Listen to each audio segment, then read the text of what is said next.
Forum, Donald Trump will give a speech in Philadelphia today, calling for an end to the sequester of defense spending.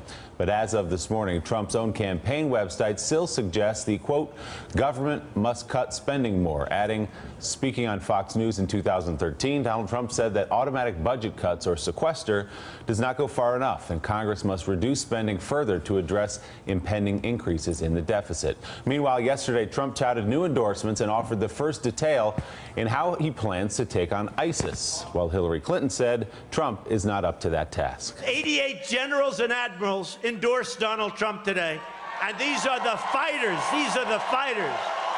These are the warriors. These are the ones that not the political hacks that endorsed Hillary Clinton 2 or 3 weeks ago. We're going to convene my top generals and give them a simple instruction. They will have 30 days to submit to the Oval Office a plan for soundly and quickly defeating ISIS. We're going to have real plans, not claims and secret plans. He says he has a secret plan to defeat ISIS.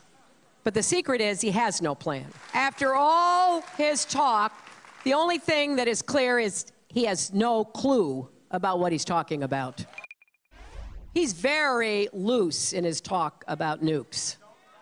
He says he doesn't care if other countries get them, doesn't know why they haven't been used already. I mean, it's so mind-boggling. When I hear these things, I say that can't be true. And then they replay it for me again.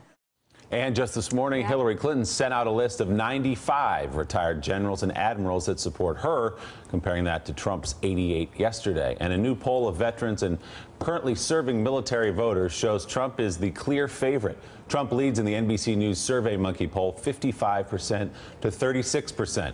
As for their confidence in the candidate's ability to be commander-in-chief, 53% are very or somewhat confident in Trump, while only 35% are confident in Clinton. Again, that's military veterans and active duty military. I think he'll bring that up tonight. I think you might hear about that. I love the veterans. That the veterans and active duty military. Did we find out exactly spread. How much money he raised that evening that he had the veterans event, and how much was actually given to what organizations? It was supposed to be $6 million. I thought there were some organizations that wouldn't take the money. We'll have to look into that for tomorrow's coverage of the event. Yeah, there were some going in who said they didn't want the money. Right. That is true.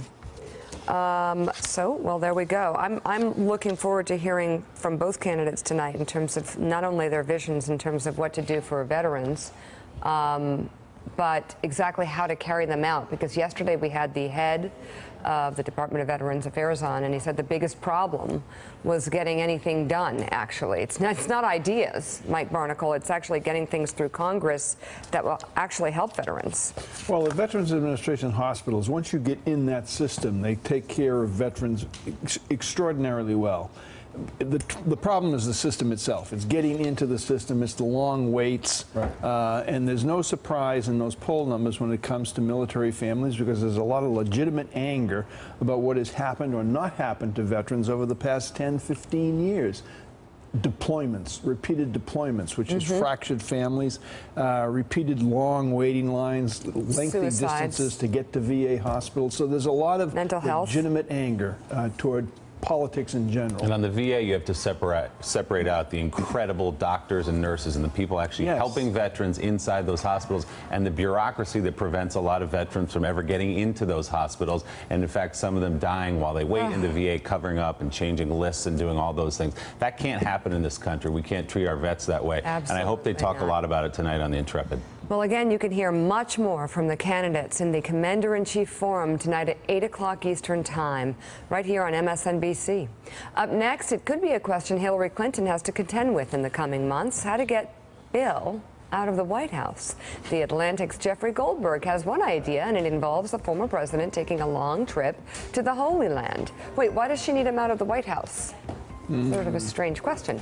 And on tomorrow's show, Libertarian presidential candidate Gary Johnson joining us here in the studio. Morning Joe is coming right back. Hey there, I'm Chris Hayes from MSNBC. Thanks for watching MSNBC on YouTube. If you want to keep up to date with the videos we're putting out, you can click subscribe just below me, or click over on this list to see lots of other great videos.